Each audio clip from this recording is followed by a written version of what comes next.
And welcome to another episode of Dear KB. Today I'm going to be talking to you guys about how to cope with grief.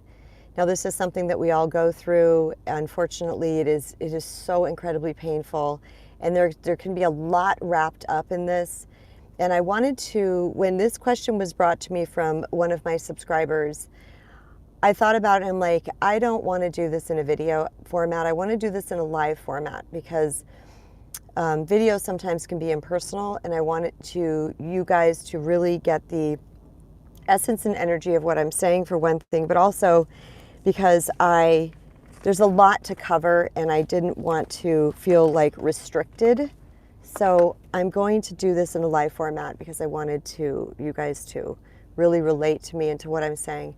So the reason why I titled this Coping with Grief, and even though somebody asked the question, and I titled it Coping with Grief, My Personal Journey, because what I'm going to share with you guys is my personal journey of coping with grief.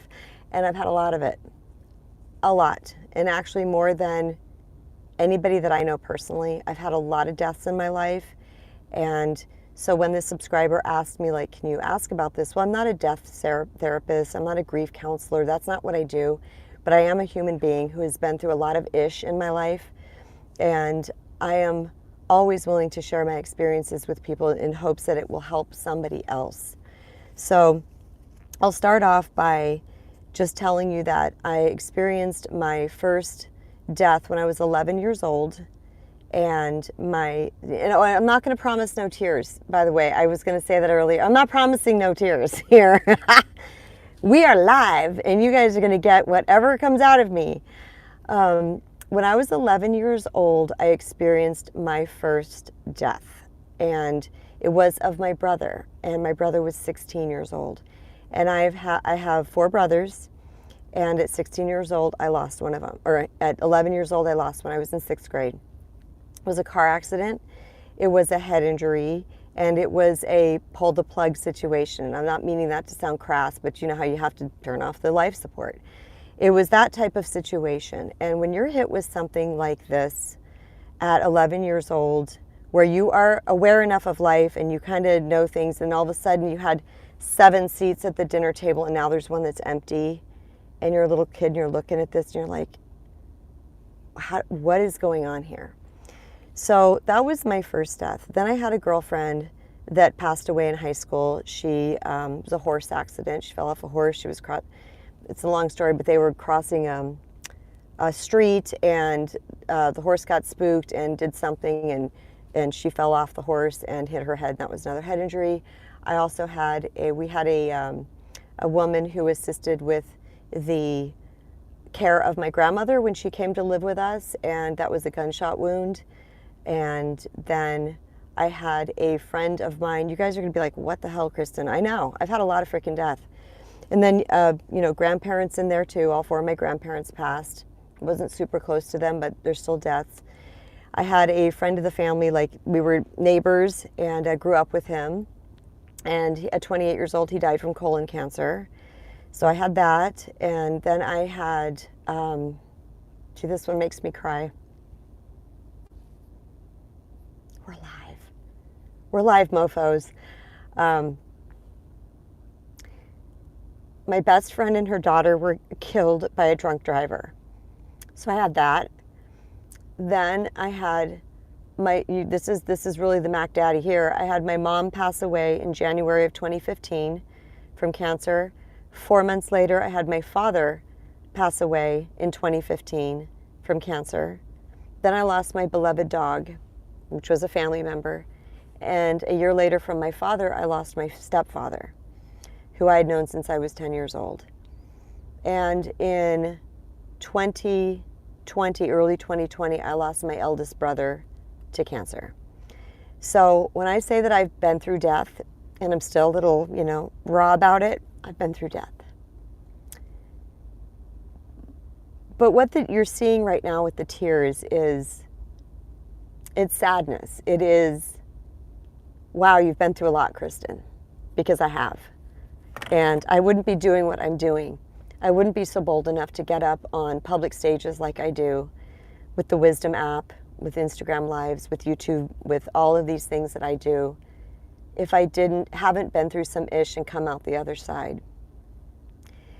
And there's a lot to cover here, and I'm just going to jump around because I want to be really authentic in my delivery. I did make a little bit of notes for you guys so I can, I don't want to forget some certain points here. But the number one thing is that you noticed when I started to cry about this, I didn't stop myself. I didn't go into the full-blown tears about it because I'm live on a thing, but I allowed it to be. Because grief is layers. It's layers. And it comes and it goes. And sometimes we're feeling great and we don't even think about it. And then we tell a story on a YouTube Live and it makes us cry again. Okay? Grief is layers and it's okay. And the one thing that I have learned for sure is that I don't care where I am at or what I am doing. If those tears come, I let them. Because this is about healing. And tears from sadness have a different chemical composition than tears from, let's say, physical pain or tears from anger or from frustration. They have a different chemical composition. They're designed for healing. So when we're pushing them away, we're actually denying our healing cycle. We're stepping out of it. We're like, no, no, no, no, no. It's like, let it come because they mean something. And in saying that, I am reminded of when my mother passed away, and this was and I don't want to make this all about my story. These are interesting stories that I think you guys would serve you, but I don't want to inundate this whole thing about my stories because I really want to share with you guys some coping skills. Like, how did I get through all of this? As you can see, what was the list? 12, 13, 14 people? I don't know.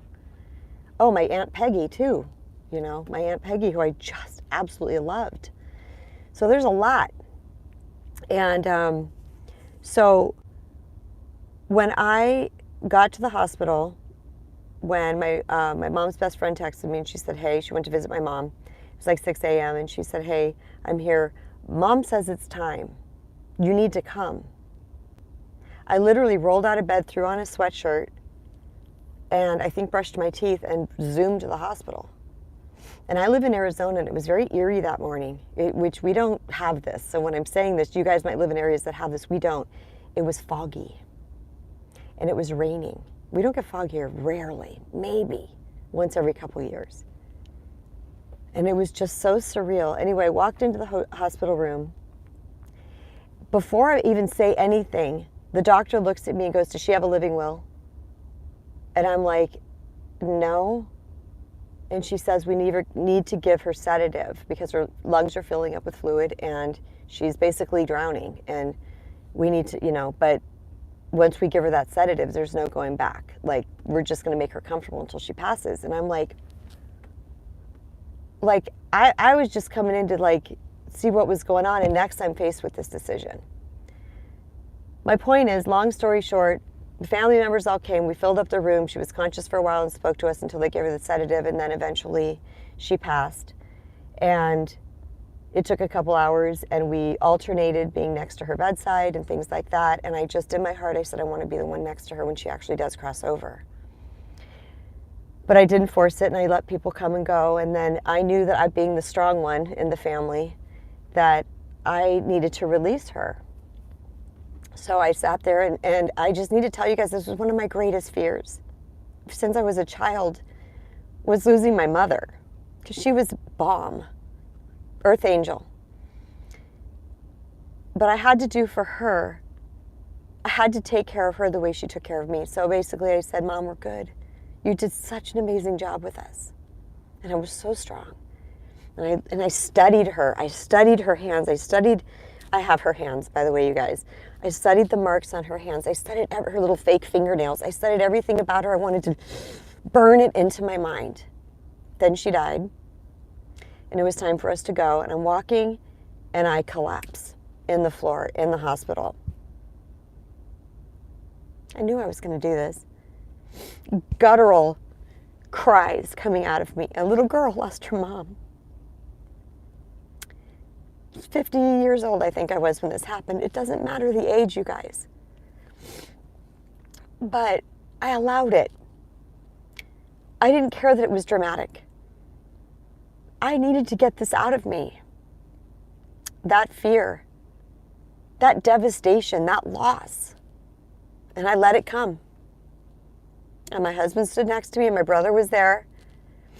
And I let it come. And we get home, all the people come to the house, and we're sitting outside, and I lived with my mom at this time, because if you guys know my story, my tsunami, you'll read about it in my first book and my upcoming book. But me and my kids lived with my mom for 5 years. So I was there with her during this whole thing for at least 5 years of her cancer journey. It lasted for 10. And I looked inside the house, and she wasn't sitting on the couch, which she would normally be sitting on. I looked through the windows. We're on the patio and looking in, and I freaking had a panic attack. I just was like, and I flipped out. I'm a stable person, you guys, but I let it come. I let it come. It was organic. My sister-in-law and my husband compacted me between them, which I was still to this day I'm shocked about, and they just compacted me and grounded me, and the panic went away. My point is, this first point of this video is this. Let the emotions come. They're serving. Emotions that well up inside of us need to be expressed. They are energy. If we're holding them in, we are hurting ourselves, and we actually can create physiological problems within ourselves when we hold our emotions in. So the first thing I want you guys is express your emotions. Also, we are human beings, and this is going to sound strange, but we were designed to handle death. Okay, that's part of our makeup. We're souls. A part of us knows that we come here and we leave here. So when you think you can't handle it, you can. You absolutely can. Give yourself the space to deal with it. One time, I woke up, I couldn't sleep, I don't know, something in the middle of the night, and I was talking to my husband, and next thing you know, this happened twice. I'm in a ball, like a ball, not a fetal position because I wasn't on my side, but I was like a ball on the floor, like 1 o'clock in the morning in our bedroom, just sobbing. And he doesn't know what to do with this because he's never handled death before. He never dealt with death. And he's like, I don't know what to do. I said, just let me do this. And he kind of crouched around behind me, and he just encircled me in his embrace, and he let me do it. And then I'm just, whoop, I felt complete, and I went to bed. And I told my kids, I said, guys, I know you lost your papa. They called my mom Papa, which is the funniest thing. That's because my youngest called all older people, all elderly people, Papa. She didn't say Grandma, Grandpa. She's called everybody Papa if you were of a certain age. So that stuck, and they called her Papa. And I said, I need you guys to know something, because as a mommy, as the elder of the family, as the one that has brought everybody through hell, when you break down, they don't know what to do with you. So I sat the family down one day. I don't think I did it all at one time because they live other places, but I said, FYI, guys, if I'm vacuuming and all of a sudden I burst into tears and you're like, oh my God, because they all went like, what's wrong, Mom? I said, just let me cry. I'm just getting some energy out of my body. And they did. Or if I'm listening to a song, there's a song that reminds me of my mom. It's a song I actually gave to my mom. And I said, I recorded it, I think from the radio. Like, I don't know how I did it. It was back in the day when we didn't have these things. And I gave it to her, and that is now our family song. We're actually getting a family tattoo. I don't have any tattoos. 55 years old, and I get my first tattoo. With a couple of the lyrics on there. Actually, it's the title of the song. And I said, if the song comes on, and we could be like on a road trip singing, and then all of a sudden something comes on and it reminds me, or I see a landmark and I start crying, and they're like, what's up? And I just go, Mom. They go, okay. Because this is healthy grieving, you guys. Losing someone we love fucking sucks. Am I allowed to say F words on here? I just didn't tell you. It does. It's hard. And there's a process, and there's layers. Give yourself grace. That's the first thing that I want you guys to know. Give yourself grace. Let yourself feel. Don't let people around you make you feel like you should be over this by now.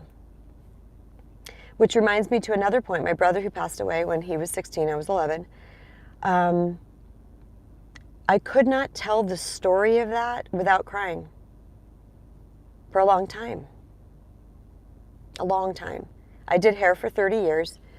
And at some point, I'm just throwing that in case you guys didn't know that, but I remember talking to hair clients, and I would, tell the story of Henry. Like, something would come up and it somehow would be in context of what was going on, and I would tell the story and I would cry. Do you know, one day I told the story without crying. And I took a mental note and I was like, how long has it been? It was something like 25 years before I could tell that story without crying. It wasn't that I was trying to tell the story without crying, it's just how that naturally came for me. Okay? I got a lot of great points here, you guys. I know if you can't stay on the live, feel free to watch this afterwards because it's probably going to be 40 minutes or so. But I want to get through these all. After my mom passed away, my mom and my dad so close together. The reason why I bring up my mom a lot is I was very close to my mom. We had a very emotional connection. My dad was kind of a stoic man. He was not very emotional. He loved deeply. I learned that later in life, but hold on. We were close. We did a lot together. We were in proximity. I always lived within 10 miles of my family home, very close with my parents. But my mom was really, I was so close to her. But both of them together, even though they got divorced, they remained friends. Both of them together always caught me when I fell.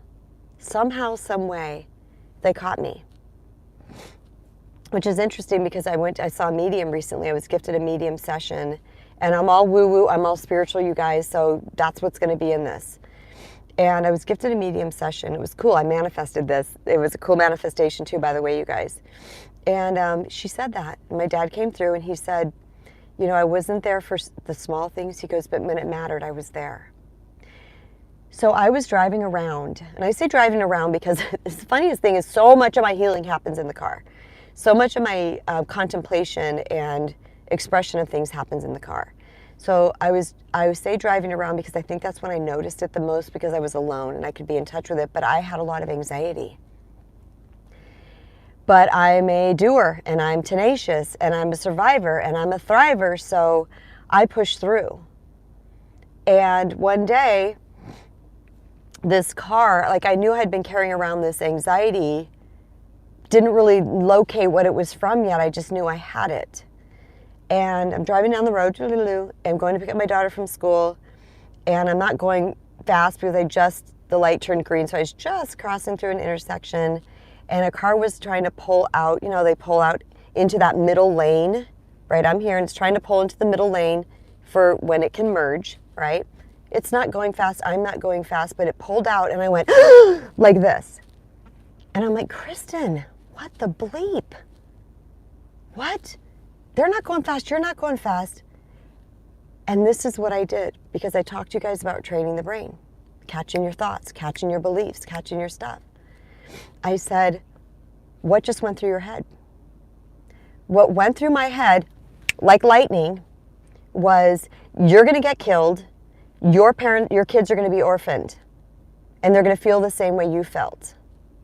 And I was like, oh my God, I feel like a freaking orphan. I did not realize that, and I dug into it. I was like, what does this mean? And I tried to find words to it. And the words were, I felt like I was free falling without a net. And that was causing me anxiety. So I caught the anxiety. I caught it. I said, all right, is that true? You're going to get killed. And your kid's going to be orphans. Is that true? I'm like, no, the guy just pulled out. I did my work. I did my internal work. And then at that point, I encapsulated myself in my car in a bubble of white light. And I said, you are safe everywhere you travel. You have a long life with your children, blah, blah, blah, blah, blah. And because I did the work to locate the painful and suffering thought. By the time I was at the next light, which is here in Arizona, our lights are about a mile apart, our street lights, or I mean our stoplights, I was already thinking about something else because I turned that fearful thought around. Which is a great segue into one of the points I want to make, which is oftentimes it's what we're believing about their death that is causing us to suffer.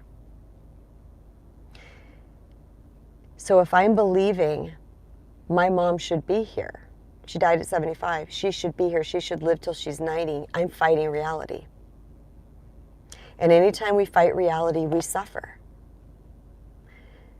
So I said to myself, is that true that she should live till 90? No, that makes me God.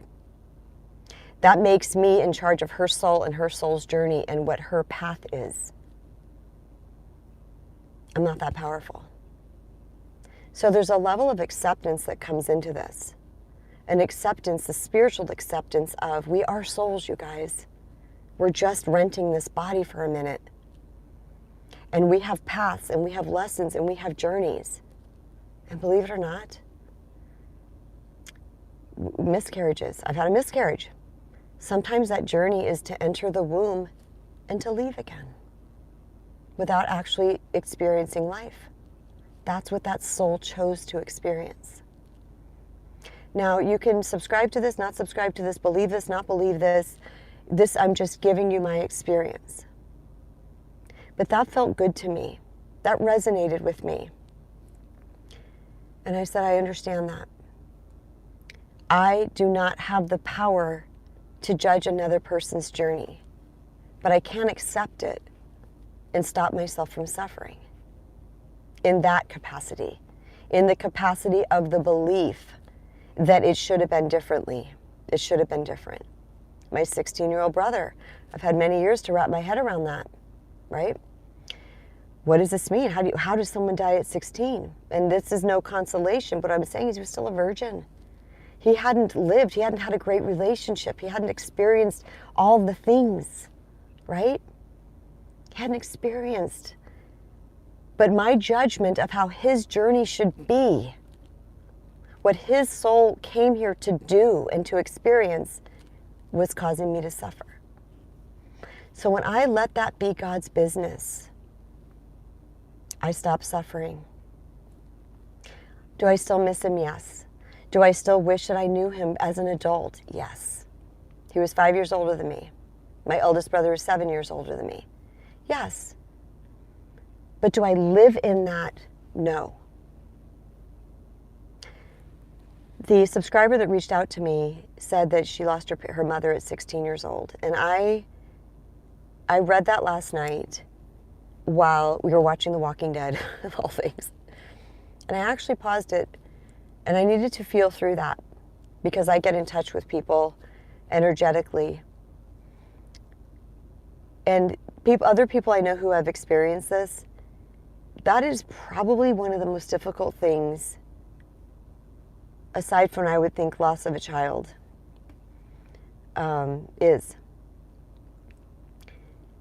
And how alone a little girl would feel losing her mother. I mean, and a little boy too.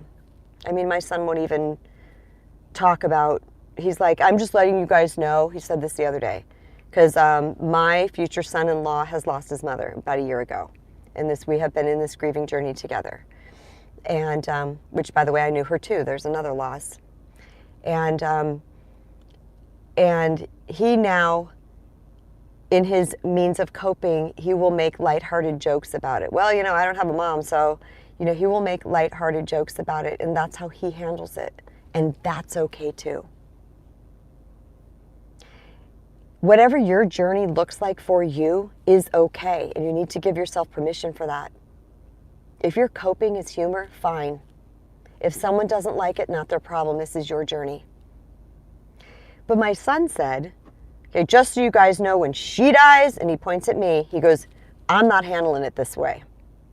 I'm going to be wrecked, and I'm going to da-da-da. And it was sweet to hear that. But he will need to handle it in his way. Do you see what I'm saying, you guys? I want you to give yourself permission to do it your way. This is about being the supportive shoulder for yourself. When I said to my family, hey, there's going to be random bouts of tears, there's going to be weird shit going on here, you guys, just FYI, there was something in their spirit that understood that. And my daughter, who was so close to my mom, my little one, they were all close to my mom. But the big kids were teenagers doing their own things with working in school and stuff. But my little one was raised with her for 5 years. I called my mom, and you can read about this in my upcoming book, The Recovering People Pleaser. I called my mom the best husband ever because I had a backstory of dysfunctional relationships and guys did not show up for their kids. And my mom was like my husband in a funny way, you guys, this is humor. And so she really missed her papa. But she didn't grieve for a while because she went into that, the 7 grief cycles, which you guys can see I'm not talking about, the 7 stages of grief. I'm not talking about those because you can Google those anywhere. But she was in denial, and she just wasn't paying attention to it. But as she started to heal on the inside, she would come out of the bathroom and she'd be like, I just sobbed for an hour in the shower. I was like, that's okay. That's okay. Whatever you need to do, baby. Okay. On a fun note, I want to talk to you guys about what really truly does happen when they cross over. It's really important that you guys, it's not really important. Let me rephrase that. Part of my healing journey has been to investigate what happens when the soul leaves the body. Some people may not even believe we have a soul. Okay, but I do. I absolutely know that. And I know we have a connection to God because I feel it all the time, and I have walked through my journey. God has gotten me through my journey. Okay, not religion, God. My higher power, my connection to love, the energy. So I wanted to know. So I got really involved in looking up what happens, mediumship. I read books, I talked to people, I went places, and I just wanted to know. But here's what I did, is I processed it through my internal filter to see what actually resonated and felt true to me. I didn't just believe people. And the one thing you will hear me say all the time on any platform I'm on, take the best you get from me and leave the rest. If something resonates with you, right on. If it doesn't, that's okay too. Because we need to become authorities of ourselves. That's the part of reclaiming our personal power. So I took what resonated with me, and I 100% believe that energy, which is what we are, cannot be created or destroyed. This is actually scientific fact. It only changes forms. So these people, there's really no death. They just change forms. The physical body dies, and then it breaks down and decomposes, and it commits back to the earth. All right? But the soul, who we are, the spirit, never dies. It returns back to source, to love. And I heard this once that I kind of liked. Someone said, along my journey, who knows where, when, what, and I wish I could quote them, but I don't remember who it was, said that sometimes people's path is to choose to be here for a certain amount of time, and then they cross over to become our angels. I played with that for a minute. I say a minute, I don't know, focused on that for a while. But here's what happened when my girlfriend died. And I laugh about this because I call it this. I say, she's been up my butt since she died. She played poker. She loved poker. She was a teeny tiny sprite of a girl. She was 5 foot tall, white blonde hair, blue eyes, smile like a rock star. And she was a poker player. And she loved to go to Vegas and play poker. And guess what started coming up on the odometer of my car without me even thinking about it? It took like 5 or 6 times for it to click. Poker hands. 4 of a kinds. Full houses. 2 pair. These things are over and over. And finally, every time I looked at my odometer in my car, I'm like, that's poker hand. Oh yeah, it's four of a kind, yeah. And then finally one day I go, this is Wendy. And I was just like, oh my gosh. And she keeps showing up for me. Like, she shows up, she pops into my life. I recently had a medium session. I told you guys about that just a few minutes ago. Wendy came in, and you know what she said? I am your guardian angel. It lined up. It didn't shock me. All right? So sometimes these people that pass over, they choose to pass over at a certain point in life. This is part of their choice, part of their experience, to come here and then to assist us. And I will tell you this, she was a huge U2 fan, huge. She even had U2 on her license plate of her car. And man, those songs, Streets with No Name or something like that, and it's a beautiful, I know these things, I just can't remember them live. It's a beautiful day. Man, when those songs came on the radio, I would be like, thank you, Wendy. They were like, and this is long past the era, like when they were popular top 40. But they came in consistently. And guess when they came in, you guys? When I was struggling. And when that medium, Wendy passed in 2014. Hello. Wendy passed in 2014. When that medium said that now in 2022, I was like, yeah, I've known this since then. She's been all over me. That gives us peace, you guys. They're still here. They're still here with us. I talked to my parents after they passed like they were still here. Like I said, my mom was kind of like my husband. So my daughter would do something really cute, and I would literally go, do you see this? Because we would do that when we lived together. I'd be like, you seeing this? And she's like, yeah. Or she'd go to me, you seeing this? And I'd be like, oh, she's so cute. Like, we would just be like, how cute. And oh my God, I still do that. Because if I believe who was in the physical form was her soul. Her soul's with me. It's still with me. It's just in a different form. Okay? That gave me peace. Talk to your people. Oh, and you know what the medium said to me recently? She goes, do you talk to your mom all the time? Like, do you walk around the house talking about your mom? And I go, yeah. And she goes, she says, keep doing it. Because she's hearing every word you're saying. Oh, this is important to share with you guys too. I've had dead people come to me, deceased people come to me. And I know this is a form of mediumship. I don't subscribe to be a medium. I don't want to be a medium.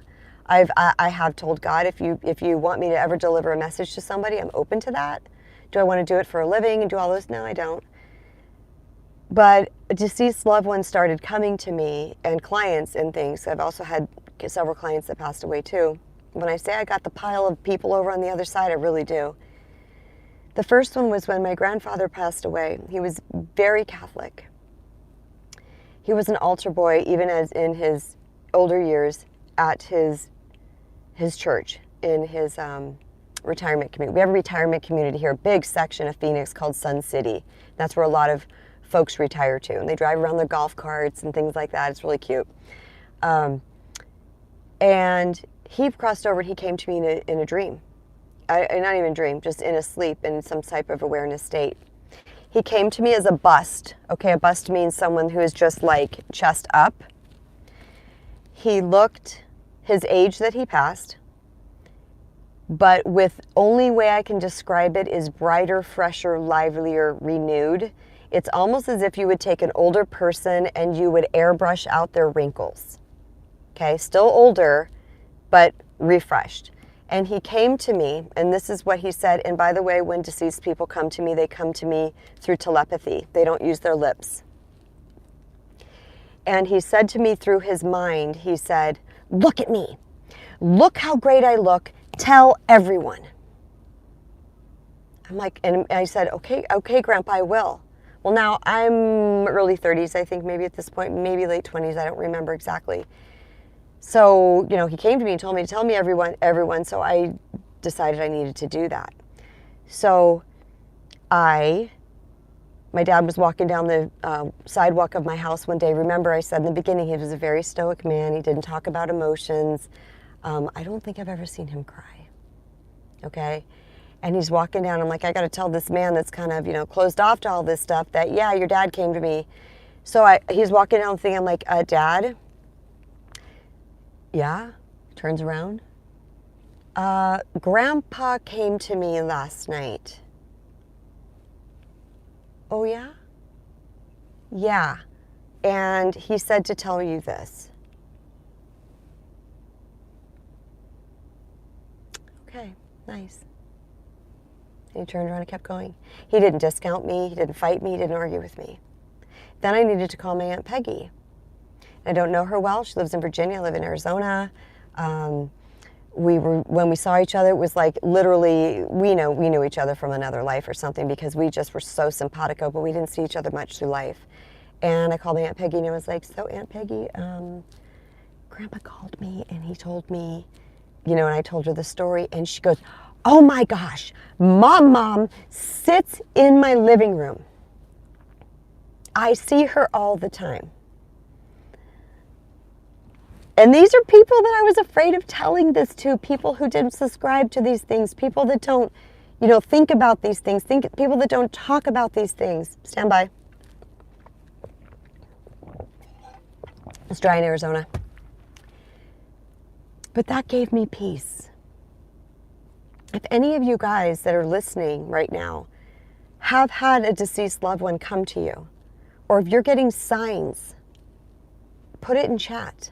Give me a thumbs up. Me. Or if you're listening to this on the replay, I would love to hear it. They communicate to us. Shockingly, my mom has not come to me much. And I think I know why, because she doesn't need to. Because I know she's with me. But she did come to me once in the same type of vision type thing. And somebody was walking, it was a grassy hill. I'm just standing there. All in the screen is a grassy hill. And this person is walking down the grassy hill. And as they're getting closer to me, I'm like, who is that? Who is that? Bright, colorful shirt, dark brown hair. My mom was a dark brunette with brown eyes. Shocking, because my dad was this light blonde and green and whatever. And 4 of us were blonde and green, and my little brother was brown and brown. And she comes walking down the hill, and I'm like, oh, it's my mom. And I'm like, I go to run to her, and I'm stopped by a clear force. It was like a wall, not wall type situation. I was stopped. And I started to panic. Now, again, when I say I wasn't stopped forcefully, I wasn't stopped with any sort of physical aggression. It was just I was stopped. I could not get to her. She makes her way down the hill. She comes right up next to me, right in front of me. And she looks me in the face and she said, honey, you may not be able to touch me, but you will always be able to feel me. That's the first time I've told that dream without sobbing. I'm tearing up, but I'm not sobbing. Energy cannot be created or destroyed. It only changes forms. Your people are with you. And I kind of want to go back to what I was saying about the subscriber who requested this topic, and I kind of kept going off on a tangent because that's what I do when I'm on lives. But I wanted to say, when I heard that she lost her mom at 16 years old, I just wanted to scoop her up and put her on my lap. I just wanted to hold her and rock her. I wanted her to feel that maternal feeling. And I also wanted to share this. You can give yourself what you wish you could still get from your mom. My healing work about going within and giving to me what I was trying to get from the outside world, which is how I healed myself from dysfunctional, attracting toxic and narcissistic partners, cheaters, users, abusers, all the things. as I started giving to myself what I thought I was supposed to be getting from them. If we are stuck in a pattern of grief that we feel like we can't get out of, oftentimes there's an attachment to it. It's a thought, it's a belief that is causing us to suffer. And if you can catch whatever thought or belief that is, and you can find a way to give that to yourself, then yes, may still have the sadness. You may still wish they were here. You still may wish that they could see you now, which they can. I just told you about that. You may still wish those things. You might have tears when songs come up. There could be things that come up for you, but you won't be in that fetal position of suffering because you believe it should be a different way. We are designed to cope with death, physical death, but the soul never dies. All right, let me see if I have anything else. Talk to them. Oh, this is one last thing that I'll share with you guys that the medium said to me, and I thought it was really fun. I'm not going to word it the way she did. I'm going to have to paraphrase this, but she said that when they cross over to the other side, they are with us at all the major events. They're with us all the time. And they're actually, like, that's their joy. That's their paradise, is to be living through our joy. One of the reasons why I have kept on my journey of being a public speaker and doing the things I do, pushing against fears, pushing against things, you know, the fact that I even do this is it just still blows me. It really does. Is because I want my experiences to matter. I want my parents to be proud. And I know they are, but I'm like, watch me, guys. I am going to take this amount of time that I have left here on earth, and I'm going to do my best to be the best person I can to be love, to share love, to heal, to grow, to evolve. And if that makes them happy over there, that inspires me to keep going. So you've probably heard this before, but believe it when I say this. They don't want you to suffer. They're peaceful. A lot of times people think, you know, are they okay? Are they okay? Yes, they're okay. They return back to God. Unconditional love. No judgment, no beliefs, no fear. Everything in the human form, all the stuff that the ego does to us, the realities, the perceptions, the fears, it's gone. They return back to a space of unconditional love and acceptance. They're okay. Knowing they're okay helps to cope with their loss. My mom suffered for 10 years. I don't say suffered because she's a pretty bright light, but you know, she had cancer. She was going in and out of treatments and things and had diarrhea sometimes and couldn't eat sometimes, and sometimes she was fine, and then she never lost her hair, and then finally one time with one of the treatments she lost her hair, and she always was proud of her dark brown hair, and we colored it, you know, hairdresser Kristen, colored it every 4 or 5 weeks because she get these little white roots. And then when it grew back in, it was this glorious white silver hair. I said, and she was like, oh no, this makes me look old. And I said, Mom, this is gorgeous. And then she rocked her glorious head of white hair. And they say too also that when they come to us, they will come to us in the form that they liked themselves the best. Okay?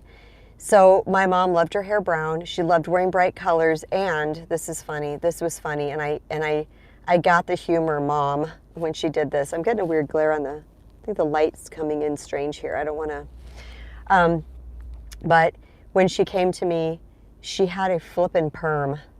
Okay, right when I said that, the timer on this live video said 4444. You know what that is, you guys? Anybody know? Put it in chat. Come on. What is it? Angels are with you. 444 is the angel number. And this was 4444 as I'm talking about my mom. Okay, I haven't looked at the timer this whole time. I just happened to look up and catch that. This is what happens, you guys. They're with us. My mom always wanted a perm, but the way she did her perm, oh my God, her hair was really short, and she wanted this perm, and then she'd put so much gel in it, it would be like these little crispy, they dry hard, they'd be these little crispy critters on her head. I'd be like, Mom, this doesn't look good on my hairdresser. I'm like, please don't do that. Let me round brush her hair or something. I want a perm. So what does she do? She comes to me with a perm, which is hysterical, okay? This is what they do. You may believe that your deceased loved one has left you. They've never left. They're here with you now. They were with you on the other side. Have you guys ever heard of soul contracts? That's a whole big thing. I'm not going to get into right now. But we choose to commune with people up in the ethers. Hey, you want to go down to earth? I'll be your mom this time. I'll be your dad. I'll be your this. I'll be your... Right? And we travel as soul families. And we come here and we teach each other things, and we serve certain purposes in each other's lives, and then we move on. And then we reconvene at a later date, and then we change places. Okay, I'm going to be your brother this time. Have you ever met somebody? This is really weird, you guys, but I'm just going to say this. My husband that I have now, I knew him briefly in high school. We never had verbal words with each other, which is hysterical, okay, because we were both kind of shy. But our elder brothers were the same age, and we would ride to and from school with them. So we would convene in the parking lot, and we'd just be standing there like little freshmen, waiting for the brothers to come out to take us home. And I looked at Doug. Well, let me fast forward. So fast forward. That's how the extent that I knew him. All right. Then we move forward all of these years later. And the first night that we got together after all these years later, which by the way, we lived in the same area and never ran across each other through all of the journeys, which is really weird. There was something I just recognized and knew about him. And one day in a meditation, it came to me why. Because when I saw him in that front parking lot, and I can never word this. I've tried so many times to word this out loud because it's more of a feeling. It's an essence. I was thrust back to that time at that age in that parking lot, and it was like revisiting a memory that had happened. I looked at him and I went, oh, it's you. Or, oh, there you are. Or, I'll see you later. It was this brief moment of my soul speaking to his soul that I completely forgot about. Over 30 years or something. We know each other, you guys. Your people haven't left you. And they're going to be with you again. Oh, interesting enough, the medium that I just had, the reading, she said, your mom is holding a little dog on her lap. Curly, kind of like a poodle. My little Robbie that passed away that year I told you about, 2015, lost my mom, lost my dad, lost my dog, and then lost my stepfather, who I'd known since I was 10, who I loved, loved, loved dearly. My little Robbie was a Bichon Frise. He was white and he was curly, and he was the sweetest boy ever. And she said he's on my mom's lap.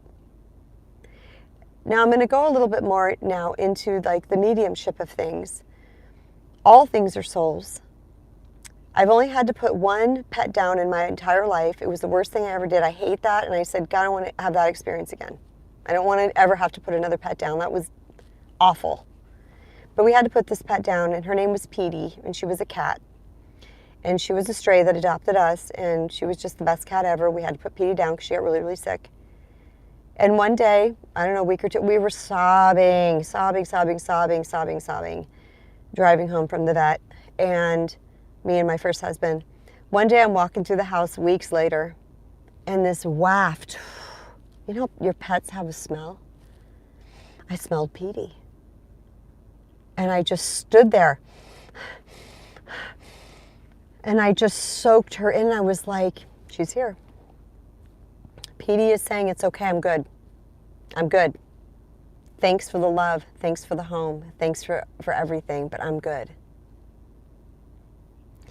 So I just wanted to get on today to approach this question, coping with grief, from one of my subscribers from a personal standpoint. Because I want you guys to know that I understand this on a level that no one really around my surroundings gets it as much as I do, because no one's had the magnitude of loss that I've had in my life. So in a way, it made me sort of someone who could talk about this, because I've dealt with it many times. And it's so important that you express your emotions, feel your emotions through, express your emotions, do what you need to do. It's okay. Don't judge yourself. Be compassionate with yourself.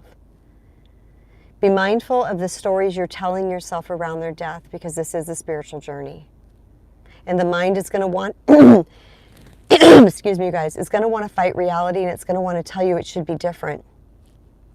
We were designed to handle this. This is part of the path. It came within our wiring as a soul. You can handle this and you can get through this. Yes, it sucks. Yes, it's hard. I get it. Also understanding that your people don't leave you. Energy cannot be created or destroyed. It only changes forms. We are energy. There's no denying that. This is quantum physics. It's proven. Your person has just changed forms. That's all. So is your pet or your hamster, your grandma. Just changed forms. They're still with you. Talk to them. And if you feel strong enough, this reminds me of a story I want to tell. If you feel strong enough, ask them to show you themselves or reveal themselves to you, or to let you know that they're here with you. And they will do it. Often they pick one way, and they will do it that way. My girlfriend and her daughter that passed, if I find a dime and a penny together, a dime and a penny together, not just a penny, not just a dime, that's them. Haley was 10 years old when she passed away. Talk about tragedy, right? So Wendy's the penny, Haley's the dime. When I find them together, which all the time, in fact, I have it right now in my car, I have a dime and a penny, because I found a dime and oh, it's right here. It's on my dashboard. I will actually show you. Yep. I found those one day, and I said, thank you, girls. Thank you. And I carry it with me right there on my dashboard. After my brother passed away, my first brother, when I was 11, I walked into my mom's room one day, and now at this point I'm about 16. So it's been about 5 years. And my mom's just laying in the bed, and she's got this look on her face that's just like ethereal, like shock, awe, wonder, but not fear in any way. But peace. It was a look I'd not seen on her before. And I go, what's going on, Mom? And she goes, let me block the sun from this. And she goes, Henry came to me last night. I go, what did he do? She said, he came and he stood at the foot of my bed. And I said, how did you get that to happen? She goes, I asked him. I said, Henry, when you think I'm strong enough, I need to see you again. I want to see you again, my boy. And he came, and he stood at the foot of her bed. When you think I'm strong enough. Because souls are returned to God, right? They know us on a level, an energetic level. And he knew when she would be okay with that. So guess what this one did, right? Ooh, I'm going to do that. And so I said, just random throughout days, if I ever thought of it, I said, Henry, when you think I'm strong enough, I would like to see you again too. So around 17, my senior year of high school, I was 17 because I started school early at 4 instead of 5. And I was working, and I was staying up late, and I was doing all the things that teenagers do. So when I went to sleep, I slept like a rock. I never woke up in the middle of the night. It wasn't even a thing. Didn't even wake up to go to the restroom. And I always slept on my belly. I was a belly sleeper until I got pregnant with my first child, and then I started sleeping on my sides. And I just still never sleep on my belly, but I was a belly sleeper back then. And I woke up one time in the middle of the night, flat on my back, rare, and I woke up, both rare. And I opened my eyes, and there was something standing in my doorway. And it startled me at first because I saw a figure standing in my doorway. That's logical. You wake up in the middle of the night, that would startle you. And I was like, and then I looked, and it was Henry. He materialized for me, apparition. And this is not something that you can make up. This is not something like only you know it's real. So we don't need to go tell the world and try to convince people because people don't believe things, right? And I looked at him, and he was illuminated pale blue. Like his entire essence was illuminated pale blue. My room's dark, and there was a hall light on, so someone standing in my doorway should have been backlit, which means backlighting. If you're a photographer, you know that means the lighting source is coming from the back, so the front of the thing is dark. He was illuminated. I could see him clearly. And I said, "Oh, hi, Henry." And I just rolled over and I went back to sleep. I didn't tell anybody about that for years. I told my best friend. That's all I told. Because I didn't think anybody would believe me. Years later, in walk Long Island medium, I'm watching her one day, and she says they often show up to us as apparitions in baby blue. And I was like, I looked to my husband, I'm like, isn't that what I told you? Henry came to me in baby blue. He was like, yeah, you said that. The mind wants to play tricks on us, and it wants to logic through things. And logic is great. We need the logical mind. That's the problem solver, right? That's what gets us from point A to point B. That's what puts things together. But we got this whole other side of our brain called the right side of our brain, the creative side of the brain. And that side of the brain brings in this information, okay? It allows it in.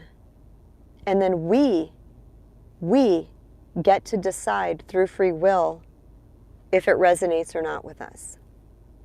I knew what I saw. I saw what I saw. And strangely enough, my older brother, hold on. My older brother, Jim, who does not believe in this stuff at all, he tried to talk me out of it one day. Nope, not going to have it, Jim, sorry. And I let him have his thing. and to tell me that, you know, that's not real and that's not true. And I was like, okay, I know what I saw. I was wide awake. Wasn't sleeping. See what I'm saying? I mean, I sat there, I looked at it, and I remember it to this day as clear as day. And this journey is for you. Grieving is a very personal thing. There is no right or wrong way. It could last decades. But I've come now to really, truly, at my age now, having dealt with this since 11 years old, I have now come to understand this on a level that gives me so much peace. So much peace. And by the way, my brother, who did not believe in people coming back to you when they're dead, he came through at the medium reading. And the stuff he said was so him. There's no way it couldn't have been him. So I hope you guys got a lot from this today. I really felt called to record this because my subscriber asked for it, and I understand. I just understand. And I hope you got a lot of value from this. And if you listen to it and there's something that really resonated or that you liked or that assisted you or something that you do, something that you can share with others, please post it in comments. In my community right now, with my number of following, I have the ability to comment and respond to you guys. And I want to build this community to be very tight and close so that you don't feel alone on this journey. I want you to know that there's others here that are experiencing your same stuff. which is one of the reasons why, and I am not affiliated at all with the Wisdom app. I don't have affiliate links. They don't pay me. There's nothing like that. It's like YouTube. I just get on and I speak. But the Wisdom link is a place that you will find a community that you always needed and never thought you did. Never knew you did. It's an app that's only a year old. I was invited to the beta phase of that app because I was a podcaster. And I didn't even know what beta meant. So I didn't do anything with it at first because I'm like, what's beta? I don't even know what this means. Well, that's the practice phase for anybody else who doesn't know what that means. And I was also in a group at that time. I was in a law of attraction group at that time, and I just didn't have the time or the bandwidth to do it. So I got on about a month after that. So I got on 11 of last year, or 11, November of 2021. And it has now been a year. And let me tell you something. The conversations that are had, the people that get on there, the community that you have, this is not like other apps where there can be a lot of arguing and stuff like that. This is like love streaming. It is titled Wisdom for a reason. So if you want a place where you can go and you can listen into wholehearted conversations, there's some other stuff on there too, just because it's the general public coming in, but you don't have to listen to their talks. You can swipe through, right? But there's always someone talking live. The app opens and there's a talk happening and you can swipe through and you can see like who else is talking. I speak over there live a lot. I have like something like 140, I haven't counted them, but 145 talks, or 150 maybe by now, talks over there, talking about all the things you guys hear about me talk about here. And on the Wisdom app, the speaker, the talker, can actually bring guests up. This is audio only, by the way, you guys. It's only, we're just talking to each other, there's no video.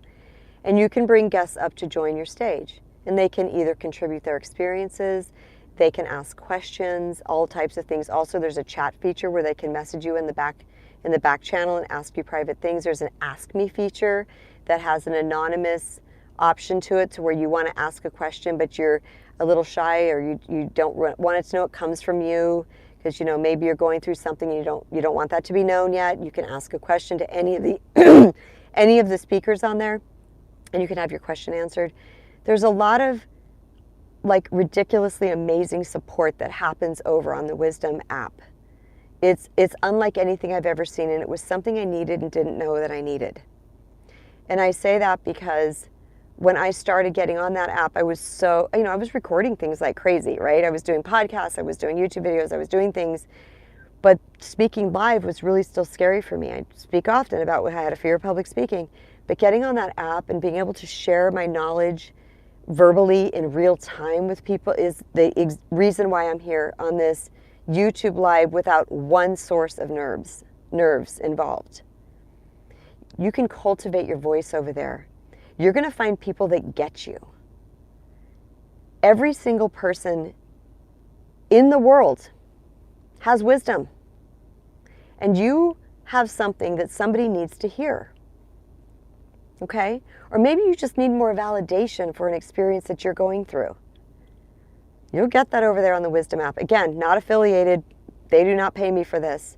This is how magical that app has been. It just had its 1-year anniversary.